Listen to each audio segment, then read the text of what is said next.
Bonsoir Marion Lourd. Bonsoir. Vous êtes journaliste, les auditeurs de France Inter vous connaissent bien, vous avez été correspondante au Royaume-Uni pour plusieurs médias également, et vous nous donnez des nouvelles de la reine d'Angleterre dans ce livre, My Diary, en anglais, je le dis avec un peu d'accent, le journal intime de la reine, voilà, c'est chez Flammarion, un livre où toute ressemblance avec des faits réels ne serait pas du tout fortuite. Non, pas du tout. Alors c'est vrai que tout est vrai et tout est faux. C'est-à-dire que tout ce qui est historique est vrai. C'est beaucoup d'événements que j'ai suivis, notamment le Brexit, etc. Et tout ce qui est pensée intime de la reine, ça, c'est romancé. C'est-à-dire que je me suis amusée à inventer ce que pensait cette pauvre reine à ce moment-là et ce qu'elle aurait bien aimé dire et qu'elle ne pouvait pas, puisque la reine n'a pas le droit de parler de politique, notamment. Elle n'a pas du tout le droit de donner son avis. Non, personne ne sait ce qu'elle pense sur le Brexit. En réalité, elle n'a pas le droit de dire si elle est pour ou contre quitter l'Union européenne, et puis ça serait un vrai scandale. Elle, son travail, c'est de porter la couronne et de réunir le royaume, différentes nations, les Écossais, les Anglais, et puis les gens qui pensent qu'il faut rester dans l'Union européenne et les gens qui pensent qu'il faut en partir.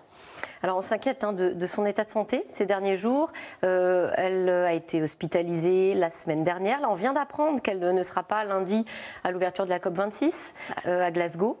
Est-ce qu'il faut s'inquiéter justement de ces informations? Alors c'est très difficile à dire parce que Buckingham il communique très peu et en plus c'est très délicat, c'est un vrai sujet, c'est un trésor national la reine, donc on ne peut pas en parler comme ça. Elle a 95 ans. Elle a 95 ans, elle va fêter l'année prochaine normalement ses 70 ans de règne. Donc voilà, on ne peut pas communiquer comme ça autour de la santé de la reine. On se rappelle qu'à l'époque le prince Philippe, quand il a commencé à être malade, à être hospitalisé, il disait la même chose un peu Buckingham, il disait he's in good spirits, il a un bon esprit, il se sent bien, il a un bon moral. Voilà, donc on ne peut pas vraiment savoir ce qu'il en est aujourd'hui. Ce qu'on sait, c'est qu'elle a dû arrêter de boire il y a 2 semaines à la demande de ses médecins. De boire des petits verres d'alcool qu'elle s'accordait chaque jour, voilà, c'est ça? tous les jours, un petit cocktail gin et Dubonnet, qui était un peu celui de sa maman aussi, je crois, à l'époque. Donc elle a dû arrêter de boire. Elle ne promène plus ses chiens dernièrement. Elle n'est pas allée à l'église, alors qu'elle est très croyante et qu'elle y va normalement tous les dimanches. Et elle ne fait plus de cheval depuis cet été. Elle a trouvé ça légèrement inconfortable. Je crois que c'était ça le terme utilisé. Bon, à 95 ans, on comprend qu'elle ne monte plus sur ses chevaux. Mais... Non, bien sûr. Alors, c'est vrai qu'elle a toujours été très active. C'est ça aussi qui attire du coup l'attention. Puisque... 300 engagements. Hein. En 2019, elle a 300 engagements associatifs, etc. 300 sorties, événements. Plus de 1000 km parcourus, je crois, rien que pour le mois d'octobre. C'est oui, elle est énorme. très active. L'après-Élisabeth II, même si évidemment on n'y pense pas, mais en fait on y pense quand même, ça ressemble à quoi? Ça ressemble à quelque chose de difficile parce qu'en fait elle a aujourd'hui, je crois, 75% d'opinion positive. La reine, c'est vraiment elle qui unit le royaume et des gens qui sont encore divisés sur le Brexit. Hein. On en parle encore du Brexit aujourd'hui. Et son fils, il y fait beaucoup moins l'unanimité. Le prince Charles, il n'est pas très apprécié. Je crois qu'il est 5 ou 6e dans l'ordre des sondages des Royals. Il n'est pas très populaire, contrairement à elle. Non, il a 45% d'opinion positive. Les Anglais lui en veulent encore en fait de l'affaire avec Diana et de la mort de Diana. Ils considèrent qu'il en est responsable, en tout cas pour une partie des Britanniques.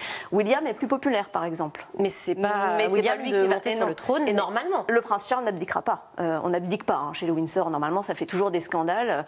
On se rappelle de l'oncle d'Elisabeth qui avait abdiqué et du scandale que ça avait fait. Donc en principe, Charles, qui a été préparé toute sa vie pour ce poste... Depuis son plus jeune âge. Oui, et puis sa vie a été vouée à ça, il ira. Mais est-ce que ça permettra de sauvegarder la royauté dans l'état où elle est aujourd'hui, c'est-à-dire une institution qui maintient le pays uni? C'est pas sûr. La monarchie pourrait disparaître avec la reine d'Angleterre? Je ne pense pas qu'elle disparaîtra parce que c'est quand même, c'est ce que je disais, ça tient le pays uni, c'est vraiment une institution. Mais il va falloir beaucoup de travail à ce pauvre Charles pour arriver à tenir tout ça. Hein. Alors, vous le disiez, hein, la reine ne s'exprime pas, encore moins sur le Brexit. D'ailleurs, vous lui faites dire ceci, hein, je songe à ce vieux Churchill, défenseur ronchon des États-Unis d'Europe. Qu'aurait-il pensé de ce tintamarre?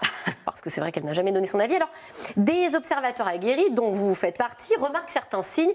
Et alors, il y a ce fameux chapeau bleu parsemé de fleurs jaunes, voilà, que l'on voit là, à l'écran, qui a été vu pour certains comme un message politique tout de même. Alors il faut savoir que c'est son habilleuse qui décide, bon elle a son mot à dire évidemment, mais qui décide comment elle s'habille. Donc c'est Angela Kelly, son habilleuse, qui a choisi ce chapeau. C'était peut-être un petit trait d'ironie. Cela dit, c'est pas sûr que la reine Elisabeth était opposée au Brexit, parce que en réalité elle vient de la campagne, de la vieille noblesse anglaise, de par sa culture.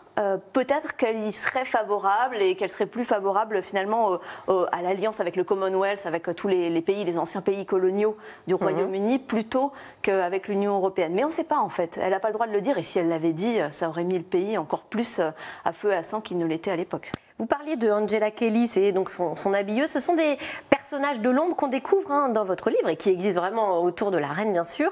Angela l'a rencontrée quand elle était femme de ménage chez un ambassadeur en Allemagne. Il y a un autre personnage qu'on découvre qui est Edward Young, son rempart contre les catastrophes. Dites-vous, qu'est-ce rempart? Alors c'est son secrétaire privé en fait, donc c'est avec lui qu'elle travaille pour tout. C'est l'intermédiaire en fait. Il fait le tampon avec le gouvernement britannique et puis il gère toutes les affaires, son agenda, etc. Donc c'est vraiment son confident dans le livre et je pense aussi dans la vraie vie. Après c'est vrai que j'ai inventé un caractère un petit peu particulier, mais vous verrez.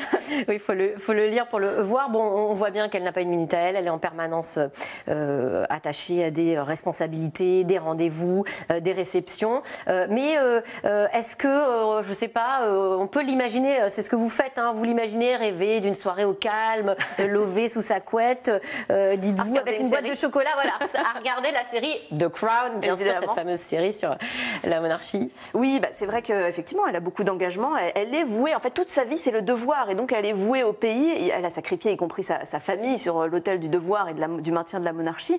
Donc, finalement, une soirée de liberté, c'est le rêve pour elle. Et c'est ce que j'essaye d'inventer dans le livre, et c'est ce que je raconte aussi un peu, c'est ce moment où elle a le droit de parler, elle a le droit de s'exprimer, elle a le droit de dire enfin ce qu'elle pense et qu'elle réprime depuis 70 ans, et c'est ça qui est un peu drôle à inventer aussi. Et vous croyez que ça peut exister dans la réalité, par exemple parce qu'elle tient un journal intime? Alors, elle tient un journal intime, ça c'est vraiment documenté, c'est-à-dire toute la presse le dit. En revanche, je pense que le journal intime est assez sobre. En tout cas, pour l'instant, il est classifié, et voilà, il va être dans les archives britanniques et il sera déclassifié un jour.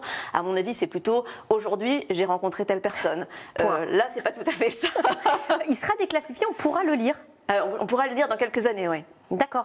Est-ce que dans ce journal, alors, on pourra y trouver des surnoms qu'elle donnerait au chef d'État, plus ou moins sympathiques d'ailleurs, qu'on découvre dans votre livre? Alors, par exemple, il y a un fameux orang-outan d'Amérique. C'est Trump. Alors, je me suis permis d'inventer ça, de dire qu'elle traitait Trump d'orang-outan. Je pense qu'elle ne l'apprécie pas, donc elle pourrait avoir envie de l'appeler comme ça, parce qu'il a fait plusieurs fautes de protocole quand il est venu aux États-Unis. Il est passé devant elle pour une inspection des troupes, ce qui ne se fait pas du tout, on ne passe pas devant la reine. Et par ailleurs, c'est vrai que dans un documentaire de 1969, je crois, enfin des années 60 en tout cas, sur la famille royale, elle avait été attrapée au vol par une caméra en train de traiter un ambassadeur des États-Unis de gorille. Donc, on peut extrapoler. On reste dans la famille. On reste en tout cas dans le vraisemblable. Quels sont les signes qu'on va pouvoir observer ou qu'il va falloir observer dans les semaines qui viennent? Pour savoir si elle va bien ou pas. Écoutez, je ne sais pas. Ce que je sais, c'est qu'il va falloir que les Britanniques s'habituent à garder une reine un peu virtuelle. C'est ce qu'ils ont eu pendant le confinement. Elle est beaucoup intervenue, mais comme elle était confinée à Windsor avec le prince Philippe, elle intervenait par écran interposé. Elle participait à des engagements par écran interposé. Je pense que ça va se passer un peu comme ça. Va falloir surveiller son agenda. Aujourd'hui, il est un peu vidé de tous les engagements, et donc on va voir si elle reprend ses engagements petit à petit.